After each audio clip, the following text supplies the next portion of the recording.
fighters across the country carried Vande Mataram into every household, every school, every struggle, and every Indian heart. Mahakavi Subramania Bharati, with pride and profound patriotism, with Gambhir, rendered a powerful poem. Ongi Valandador Kambam, அதன் உச்சியின் மேல் வந்தே மாதரம் என்றே பாங்கின் எழுதி திகழும் செய்ய பட்டொலி வீசி பறந்தது பாரீர்.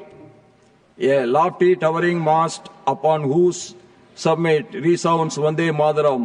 Vande Mataram glowed with divine brilliance, their splendor sweeping across the world. Let us say Vande Mataram, let us bow to our motherland. Vande Mataram is a vow to our identity, a vow to our unity, a vow to our collective destiny. This is the spirit that sustained our freedom struggle, a courage, no empire, no oppression, and no fear could silence. As we celebrate 150 years of this immortal hymn, I bow with profound humility and gratitude to all the sons and daughters of Mother Bharat who gave their life for the freedom of Bharat. Their sacrifice is not merely a chapter in history, it is our eternal guiding light. As we commence this historic discussion, let us remember, unity is our strength, sacrifice is our path, Mother Bharat is our soul. Let us pledge today to serve with integrity, to stand together as one people, one nation, and to proclaim with pride, Vande Mataram, Vande Mataram, Vande Mataram. With these spirited thoughts, I now invite Honorable Minister Sriman Amit Shah ji to initiate the discussion.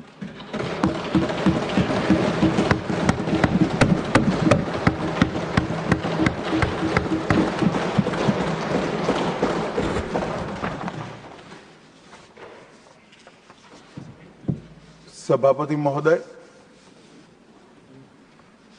यह सदन जब से बना तब से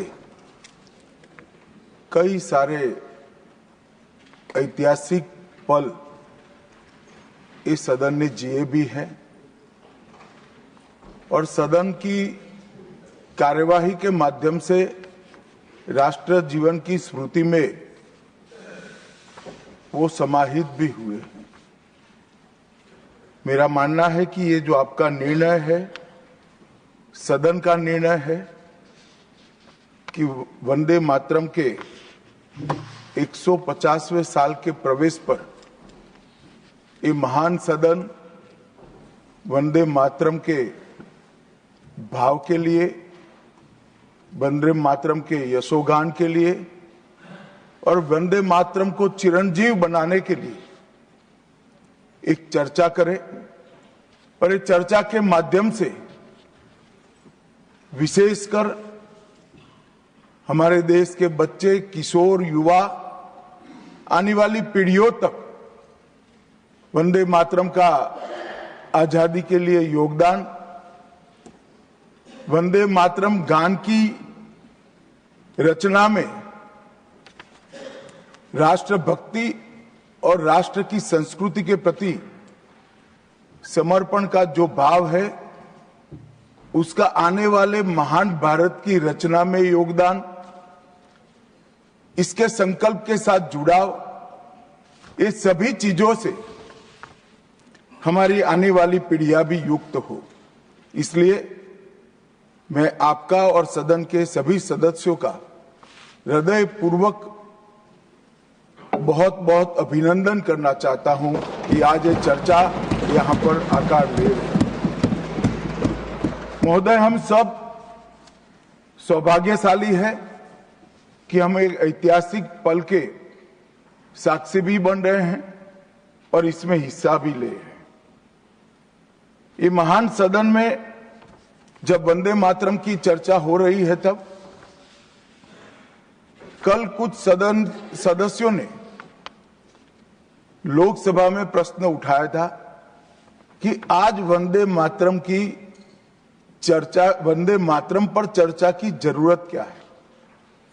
महोदय, वंदे मातरम पर चर्चा की जरूरत वंदे मातरम के प्रति समर्पण की जरूरत वंदे मातरम बना तब भी थी, आजादी के आंदोलन के वक्त भी थी, आज भी है, और जब 2047 में महान भारत की रचना होगी तब भी रहे, क्योंकि अमर कृति मां भारती के प्रति, भारत माता के प्रति समर्पण, भक्ति और कर्तव्य के भाव जागृत करने वाली कृति है। इसलिए जिनको आज वंदे मातरम की चर्चा क्यों हो रही है वो समझ में नहीं आ रहा है। मुझे लगता है कि उन्होंने नए सिरे से अपनी समझ पर ही सोचने की जरूरत है। कुछ लोगों को इसमें दिखता है कि बंगाल में चुनाव आने वाला है, इसलिए वंदे मातरम की चर्चा हो रही है। वो वंदे मातरम के महिमा मंडन को बंगाल के चुनाव के साथ जोड़कर कम करना चाहते हैं। ये सही है कि वंदे मातरम की रचनाकार बंकिम बाबू बंगाल में पैदा हुए, बंगाल में गीत की रचना हुई, और आनंद मठ जिसमें बाद में वंदे मातरम समाहित हुआ, उसकी पृष्ठभूमि भी की बंगाल थी।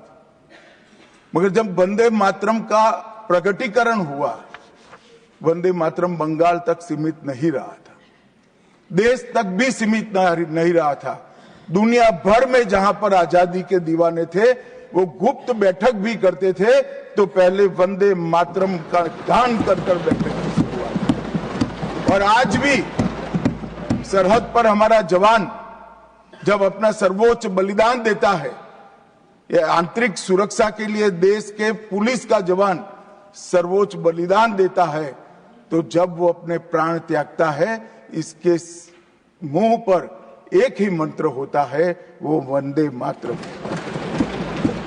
मान्यवर, ये वंदे मातरम का गान, वंदे मातरम का गीत, ये भारत माता को गुलामी की जंजीरों से मुक्त करने का नारा बना था, आजादी के उद्घोष का नारा बन चुका था, आजादी के संग्राम का एक बहुत बड़ा प्रेरणा स्रोत बना था, और शहीदों को अंतिम बलिदान, सर्वोच्च बलिदान देते वक्त अगले जन्म में भी भारत में ही जन्म लेकर फिर से मां भारती के लिए बलिदान करने की प्रेरणा वंदे मातरम से मिली। और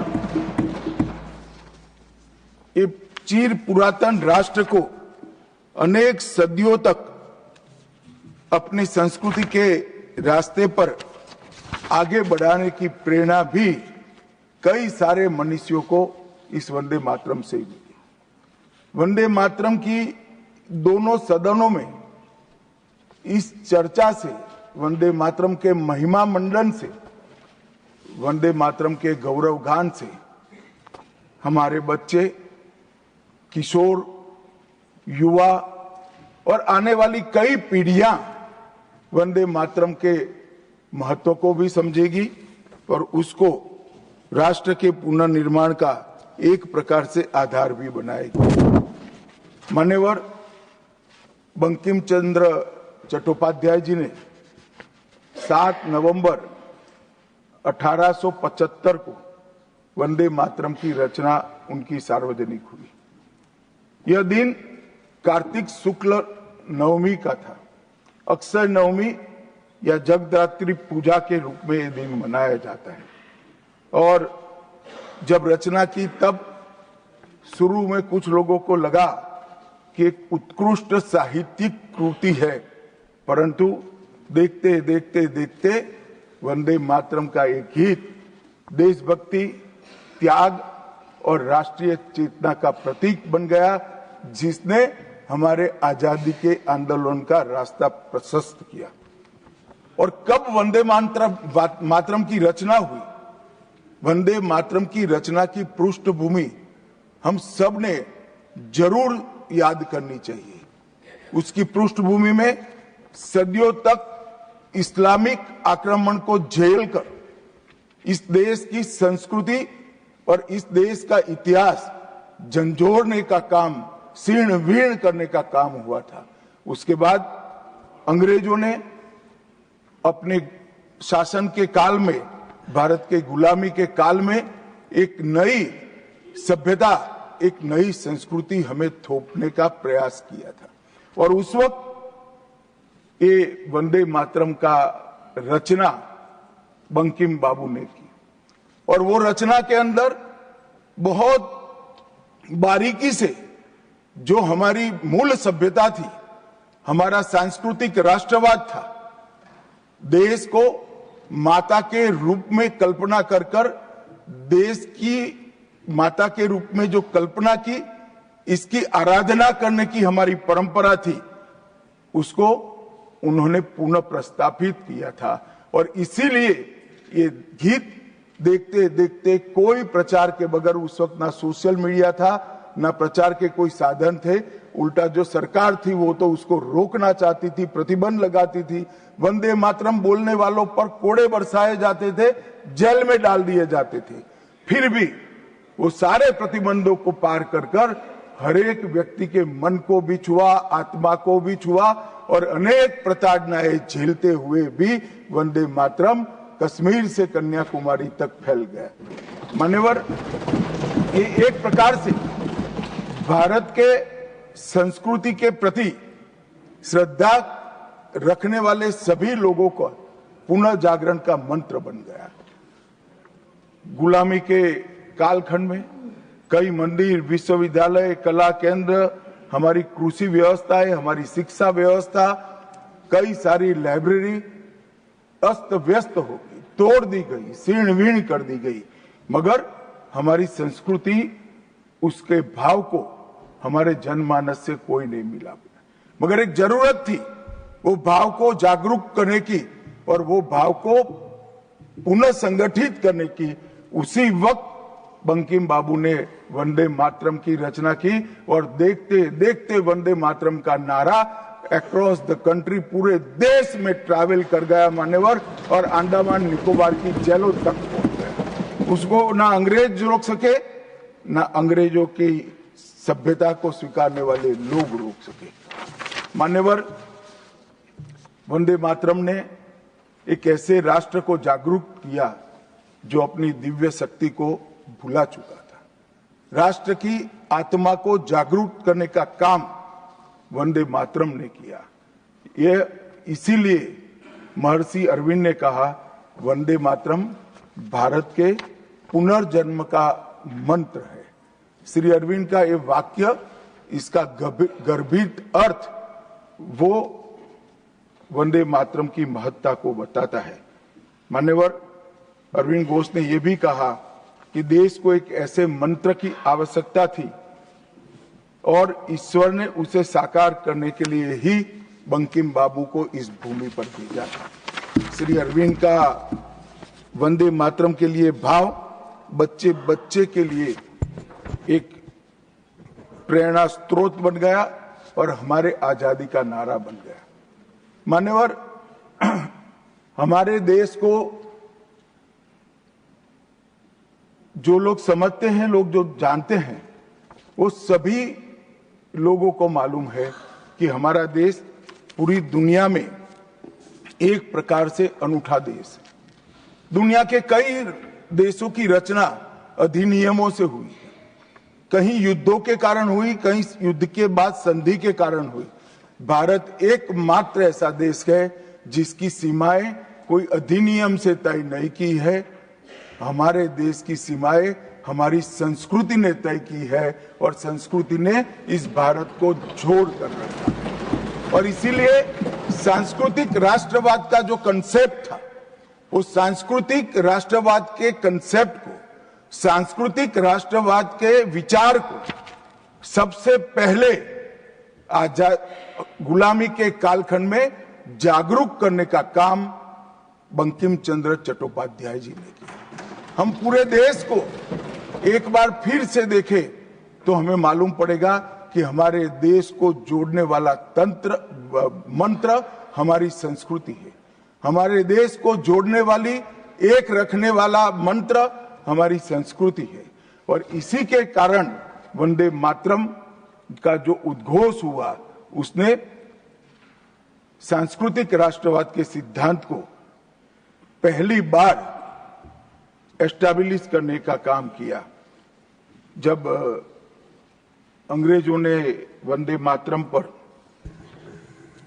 कई सारे प्रतिबंध लगाए, तब बंकिम बाबू ने एक पत्र में लिखा था, मुझे कोई आपत्ति नहीं है, मेरे सभी साहित्य को गंगा जी में बहा दिया जाए।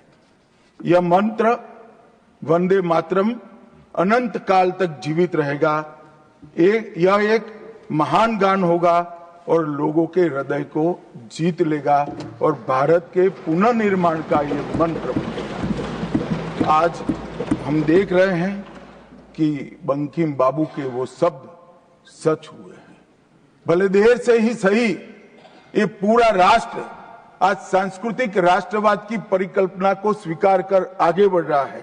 और मान्यवर, हम सब जो भारत माता की संतानें हैं, वो मानते हैं कि ये देश कोई जमीन का टुकड़ा नहीं है, वो उसको हम माँ के रूप में देखते हैं और उसका भक्ति गान भी करते हैं, और वो भक्ति गान की अभिव्यक्ति ही वंदे मातरम है। मान्यवर, आज मैं सदन में जब ये चर्चा हो रही है तब बताना चाहता हूं, वंदे मातरम की रचना में हमारे जीवन में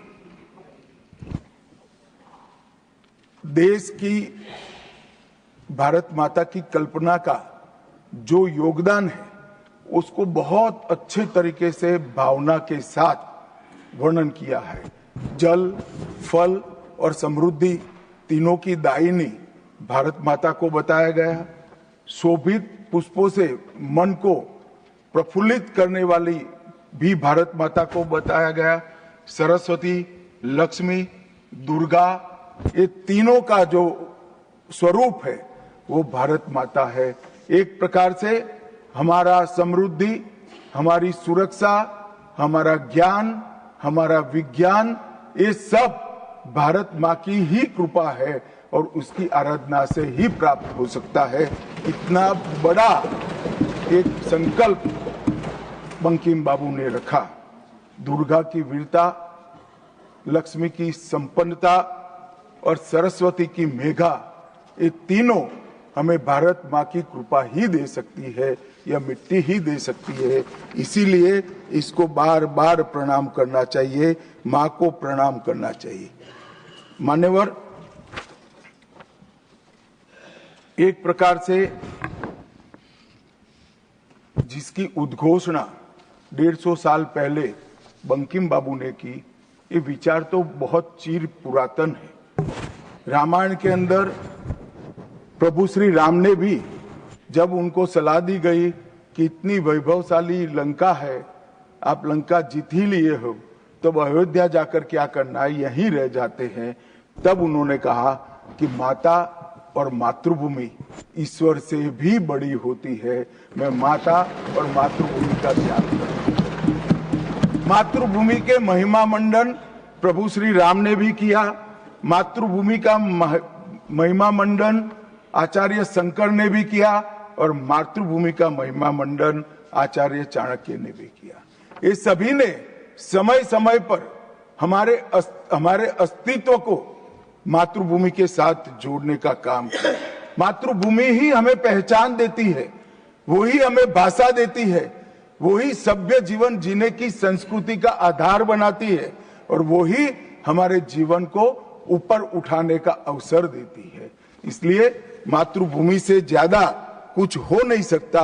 ये भाव जो चिर पुरातन भाव था, उसको बंकिम बाबू ने पुनर्जीवित किया और वो घनघोर रात्रि जैसे गुलामी के कालखंड के अंदर जैसे एक बिजली प्रकाश फैला देती है, उसी प्रकार से वंदे मातरम के गान ने घनघोर अंधेरे के अंदर, जन जन के अंदर गुलामी की मानसिकता छोड़कर आजादी की प्राप्ति, स्वराज की प्राप्ति का एक जोश जगाने का काम किया।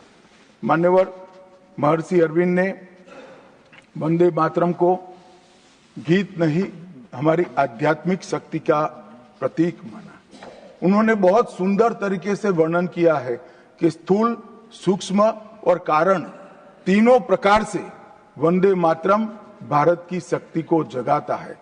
स्थूल शरीर, वंदे मातरम का उच्चारण हमारी शरीर में शक्ति और उत्साह भरता है। राष्ट्रभक्ति की क्रिया प्रक्रिया शक्ति को जगाती है। सूक्ष्म शरीर हमारे भावनाएं, हमारे विचारों को वो शुद्ध करता है और हमारी चेतना को वो जागरूक करता है। और कारण आध्यात्मिक शरीर में भी उन्होंने कहा कि बंकिम बाबू एक ऋषि चेतना से प्राप्त मेघा से ही वंदे मातरम की रचना किए हैं। और बहुत अच्छे तरीके से उन्होंने कहा यह गीत केवल देशभक्ति की, देश प्रेम की अभिव्यक्ति नहीं है, बल्कि भारत माता की दिव्य शक्ति का आह्वान है। भारत की मूल चेतना, सनातन शक्ति, उसको पुनर्जीवित करने का ये वंदे मातरम मंत्र है। और इसीलिए आजादी के वक्त सभी हमारे नेताओं ने वंदे मातरम को आजादी के आंदोलन का आधार बनाने का काम किया। कई सारे हमारे आजादी के संग्राम के सेनानी जिनको अंग्रेजों ने फांसी पर चढ़ाया, इस सब में एक चीज सामान्य निकल कर आती है, तो फांसी के तख्ते पर चढ़ते चढ़ते जो शहीद अंतिम शब्द बोले वो सभी के मुंह से वंदे मातरम ही निकला।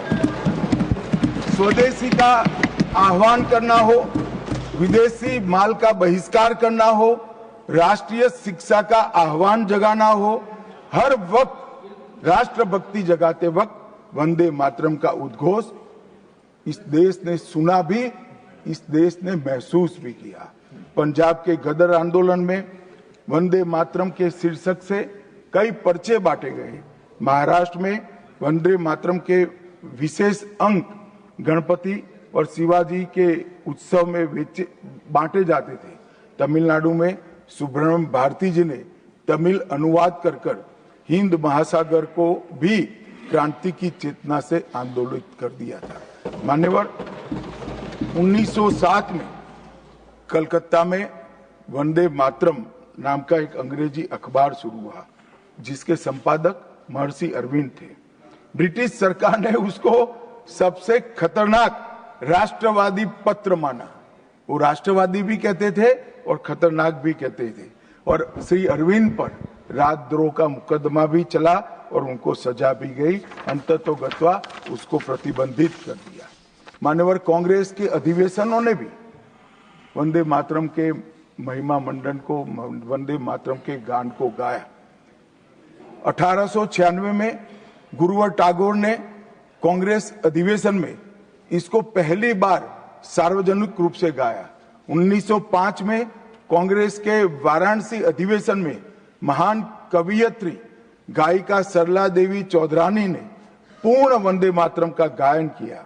और 15 अगस्त 1947 को जब देश आजाद हुआ, सुबह 6:30 बजे सरदार पटेल के आग्रह पर पंडित ओमकारनाथ ठाकुर जी ने आकाशवाणी से अपने मधुर स्वर में वंदे मातरम का गान कर देश को भावुक कर दिया। और ये सभी भावना को देखते हुए संविधान सभा की अंतिम बैठक 24 जनवरी 1950 को संविधान सभा के अध्यक्ष राजेंद्र प्रसाद जी की अध्यक्षता में जो हुई, उसमें राष्ट्रगान के बराबर सम्मान देते हुए वंदे मातरम को राष्ट्रगीत घोषित करने का काम किया। मान्यवर, मैं कल देख रहा था कांग्रेस के कई सदस्य आज वंदे मातरम की चर्चा क्यों जरूरी है और इसको एक राजनीतिक हथकंडा या तो मुद्दों पर से ध्यान भटकाने का एक हथियार मानते थे। मान्यवर, मुद्दों पर चर्चा करने से कोई नहीं डरता है। संसद का बहिष्कार हम नहीं करते हैं। संसद का बहिष्कार अगर करना है, संसद का बहिष्कार न करे, संसद चलने दे, तो सब मुद्दों पर चर्चा होगी। हमें कुछ डरने जैसा नहीं है, छिपाने जैसा नहीं है। कोई भी मुद्दा हो हम चर्चा करने के लिए तैयार है, परंतु वंदे मातरम के गान की चर्चा को, वंदे मातरम के गान पर की चर्चा को टालने की ये मानसिकता ये नई नहीं। मान्यवर, ये तो वंदे मातरम का 150वां साल है। हर महान रचना का, हर महान घटना का महत्वपूर्ण साल कई मायनों में हमारे देश में मनाता जाता है। तो ये तो 150वां साल है। अब हम थोड़ा पीछे मुड़कर देखते हैं मान्यवर, जब वंदे मातरम के 50 साल हुए तब क्या हुआ? वंदे मातरम के 50 साल हुए, देश आजाद नहीं हुआ था, और वंदे मातरम की स्वर्ण जयंती हुई 1937 में। तब जवाहरलाल नेहरू जी ने वंदे मातरम के 2 टुकड़े कर उसको 2 अंतरों तक सीमित करने का काम किया। कांग्रेस पार्टी की 50वें साल में जो एक प्रकार से वंदे मातरम का महिमा मंडन करने की पद्धति थी,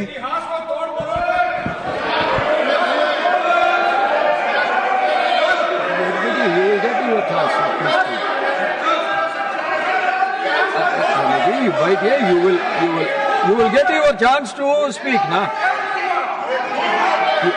Unless he yields, right here, no. Unless he yields, how I can?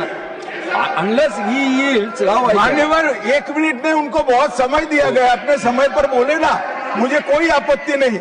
आपका समय, खड़गे साहब आपका समय आएगा। Garge ji, सभापति you are महोदय, going to get your time. Please wait. Garge ji, you are going to get your time. Please wait. Let him speak.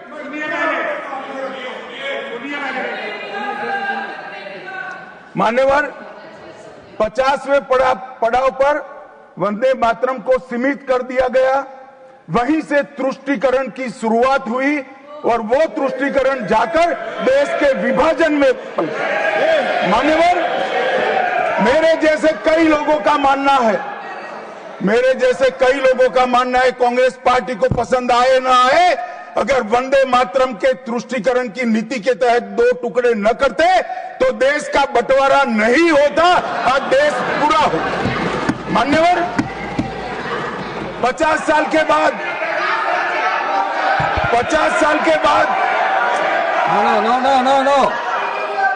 No, nothing will 50 साल go के on बाद record except Honorable Minister's speech. Please. मान्यवर, 50 साल के बाद वंदे मातरम 100 साल का हुआ। सबको था कि 100 साल मनाए जाएंगे, मगर 100 साल हुआ तब वंदे मातरम का महिमा मंडन का सवाल ही नहीं था, क्योंकि वंदे मातरम बोलने वाले जो सारे लोग थे उनको इंदिरा जी ने जेल में बंद कर दिया। इस देश में आपातकाल लगाया गया।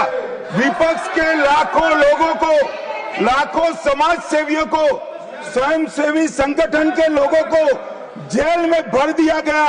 कोई कारण के बगैर अखबारों पर ताले लगा दिए गए। यहां तक कि आकाशवाणी उस वक्त एक ही माध्यम था, आकाशवाणी में किशोर कुमार की आवाज ही नहीं आती थी, ड्यूएट गाने भी लता जी की आवाज में ही आते थे। मान्यवर, पूरे देश को जब वंदे मातरम 100 साल का हुआ, पूरे देश को बंदी बनाकर रख दिया। और कल 150वां साल है।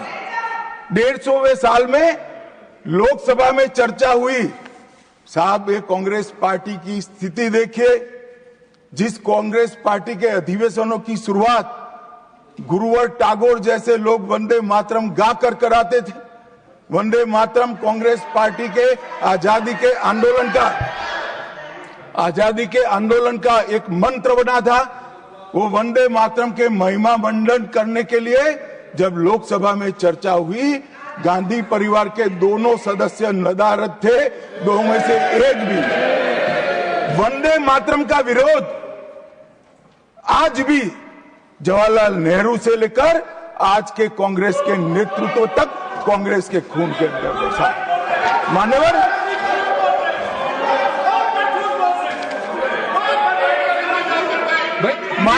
प्लीज आप बैठिए, प्लीज आप बैठिए, प्लीज आप बैठिए।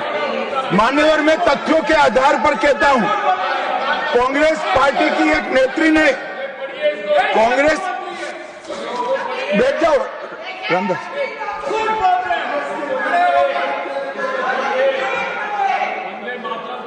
अरे दिग्विजय जी, अब नौकरी पक्की है इस आयु में, क्या कर रहे हो भैया, अब नहीं जाएगी नौकरी। मान्यवर, मैं जो कह रहा हूं वो रिकॉर्ड का हिस्सा है दूसरे सदन का।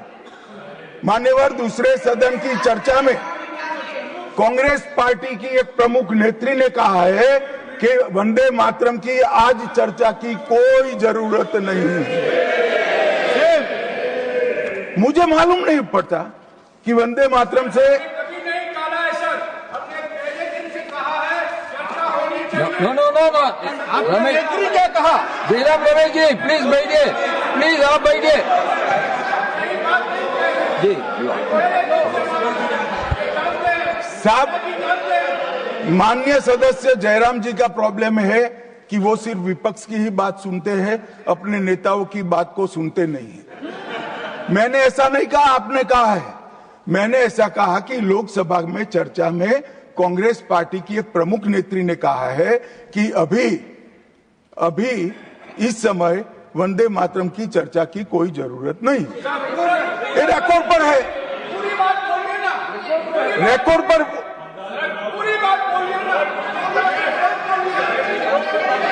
मान्यवर, आप बैठिए।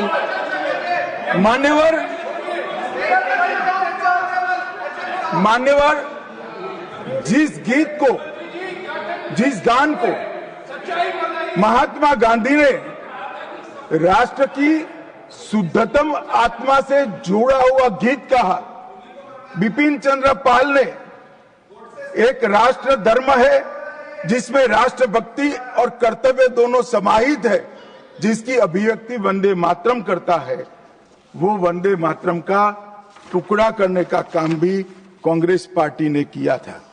मान्यवर, अंतर्राष्ट्रीय स्तर पर भी वंदे मातरम ने हमारे आजादी के आंदोलन को गति देने का काम किया। श्याम जी कृष्ण वर्मा, मैडम भिखाजी कामा और वीर सावरकर ने जो भारत का त्रिवर्ण ध्वज निर्मित किया था, उस पर स्वर्णिम अक्षर में एक ही नाम था, वंदे मातरम। मान्यवर, बर्लिन के ओलंपिक्स में भी 1936 में गुलामी के कालखंड में भी जब हमारे हॉकी की हमारी टीम को उत्साह की जरूरत थी, प्रेरणा की जरूरत थी, कोच ने लाइन में खड़े कर भावपूर्ण तरीके से वंदे मातरम का गान किया और हम गोल्ड मेडल जीत कर आ गए। मान्यवर, भारतीय जनता पार्टी की रचना हुई तब से हमारी तो पार्टी की रचना ही सांस्कृतिक राष्ट्रवाद और ये देश अपने मूल संस्कृति के आधार पर, मूल विचारों के आधार पर चलना चाहिए, पाश्चात्य संस्कृति के आधार पर नहीं चलना चाहिए। इसीलिए हमारी पार्टी की स्थापना थी। मान्यवर, इस संसद में वंदे मातरम के गान को बंद करा दिया है। अब फिर से खड़े हो जाएंगे कि नहीं आप गलत बोल रहे हो, मगर इस रिकॉर्ड है मान्यवर महोदय। 1992 में भाजपा सांसद श्री राम नाईक ने एक शॉर्ट ड्यूरेशन डिस्कशन के माध्यम से वंदे मातरम को संसद में फिर से गाने की शुरुआत करने के लिए एक मुद्दा उठाया और उस वक्त प्रतिपक्ष के नेता लाल कृष्ण आडवाणी जी ने बहुत प्रमुखता के साथ लोकसभा के स्पीकर को कहा कि इस महान सदन के अंदर वंदे मातरम का गान होना चाहिए, क्योंकि संविधान सभा ने इसको स्वीकारा है। और फिर लोकसभा ने सर्वानुमत से 1992 में वंदे मातरम के गान की शुरुआत की। मान्यवर, हम जब वंदे मातरम की गान की शुरुआत कर रहे थे, उस वक्त भी मैं नाम देना नहीं चाहता, वरना ये औचित्य के सवाल उठाएंगे, कुछ टेक्निकल मुद्दे उठाएंगे। मगर इंडी अलायंस के ढेर सारे लोगों ने, मेरे पास नाम की सूची है, इनको आपत्ति नहीं हो तो मैं पढ़ सकता हूं, ढेर सारे लोगों ने कहा था कि हम वंदे मातरम नहीं गाएंगे, ना बोल दिया। और मैंने मेरी आंख से देखा है, कई सारे सदस्य वंदे मातरम होता है तो वंदे मातरम के गान के पहले संसद में बैठे होते हैं तो भी खड़े होकर बाहर चले जाते हैं। मैं आपको विश्वास से कह सकता हूं मान्यवर, ये कह रहे हैं कि कांग्रेस पार्टी पर झूठे आरोप लगाए। मैं विश्वास से कह रहा हूं, भारतीय जनता पार्टी का एक भी सदस्य वंदे मातरम के गान के वक्त सम्मान के साथ खड़ा न हो, ऐसा हो ही नहीं सकता, क्योंकि वंदे मातरम के गान के प्रति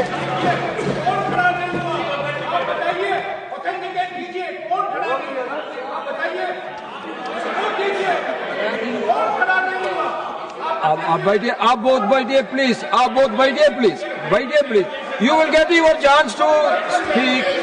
You can say your opinion when the turn comes to you.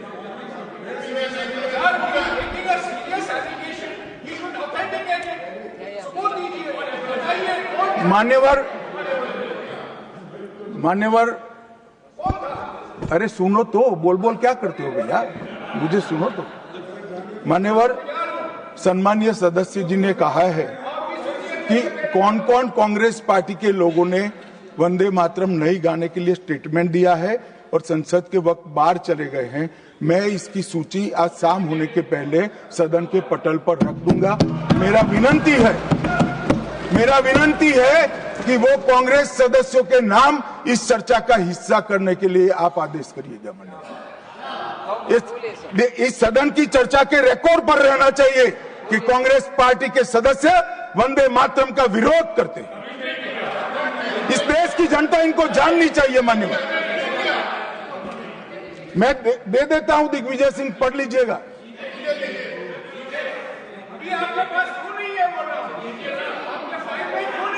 मान्यवर,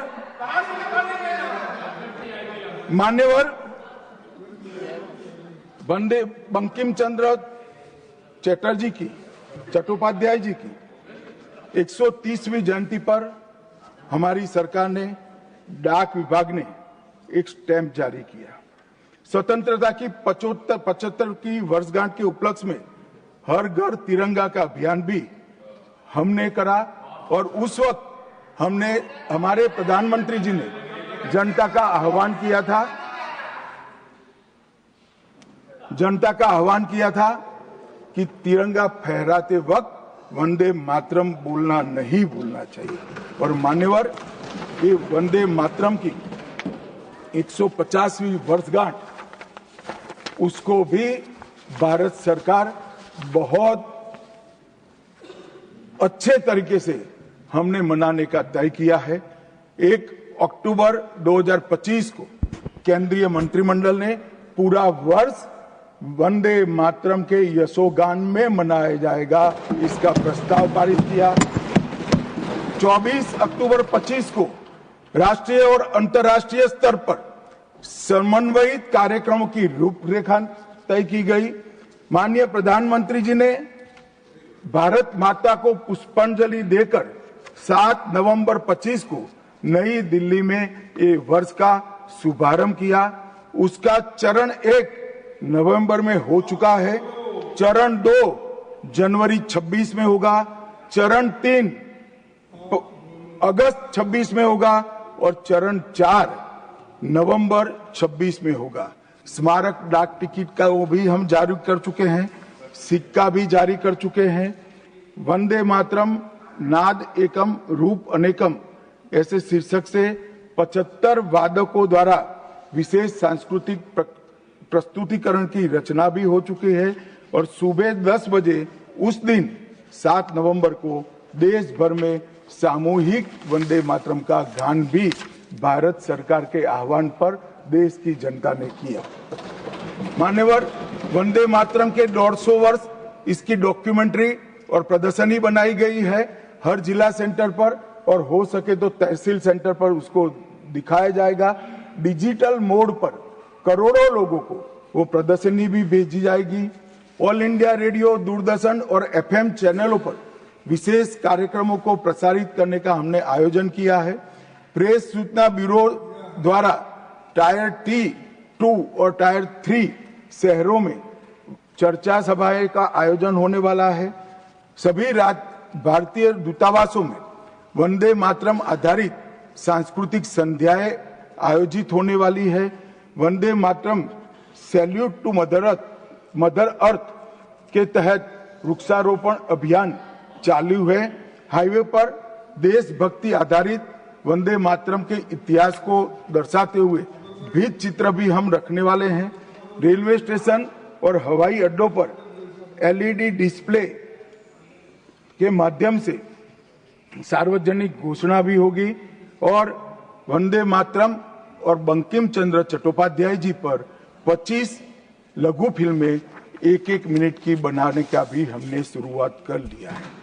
मान्यवर, देश के प्रधानमंत्री जी ने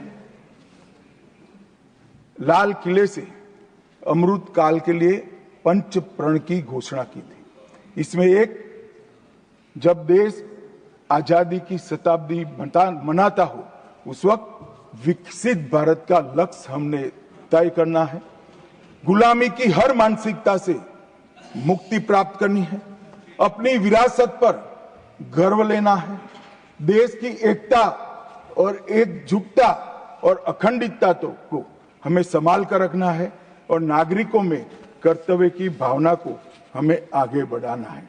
मान्यवर, जब देश के आजादी के 75 साल हुए, कोरोना काल होने के बावजूद 2 साल तक पूरे देश के हर गांव में आजादी के अमृत महोत्सव को मनाया गया।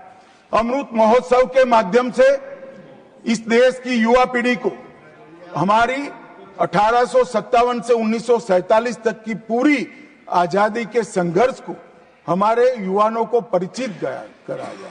कई नामी, कई अनामी, जिनके नाम भी इतिहास में दर्ज नहीं हुए, ऐसे स्वतंत्रता संग्राम के नायकों को ढूंढकर उनके स्मारक बनाए गए।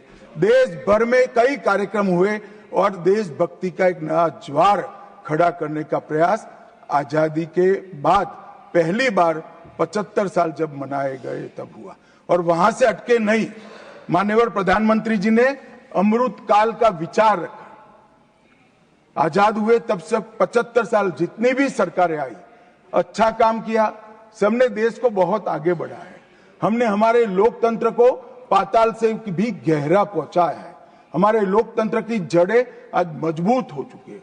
मान्यवर, मगर 75 से 100 साल का एक कालखंड अमृत काल के रूप में इसका नामकरण प्रधानमंत्री नरेंद्र मोदी जी ने करा और देश के युवाओं के सामने एक संकल्प रखा मान्यवर कि आजादी का अमृत महोत्सव से आजादी की शताब्दी तक ये जो पूरा कालखंड है वो देश को महान बनाने का कालखंड के रूप में हम उसको चैलेंज के रूप में लेंगे, एक चुनौती के रूप में लेंगे। और जब आजादी की शताब्दी मनाई जाएगी, ये देश पूरे विश्व में हर क्षेत्र में नंबर 1 पर होगा। ऐसे देश की और मान्यवर संकल्प आज प्रधानमंत्री जी का अकेले का नहीं है, कोई एक पॉलिटिकल पार्टी का नहीं है। कुछ लोग भले उसको राजनीतिक नारा समझते हो, मगर ये संकल्प 140 करोड़ भारतीयों का संकल्प है और ये पूरा होकर है। और इसीलिए ये दैव योगी ही है कि जब अमृत काल हम मना रहे हैं तभी वंदे मातरम के 150वां साल आज आया है और फिर से एक बार इसके माध्यम से हम राष्ट्रभक्ति को जगाने का काम करेंगे। मान्यवर, मैंने पहले भी कहा कि वंदे मातरम काल बाह्य कभी नहीं होगा। उसकी रचना हुई तब भी उसकी इतनी ही जरूरत थी जितनी आज है। और मान्यवर, उस जमाने में वंदे मातरम देश को आजाद बनाने का कारण बना और अमृत काल में देश को विकसित और देश को महान बनने का नारा वंदे मातरम बनेगा, इसका मुझे पूरा विश्वास है। और मैं मानता हूं कि सदन में बैठे हुए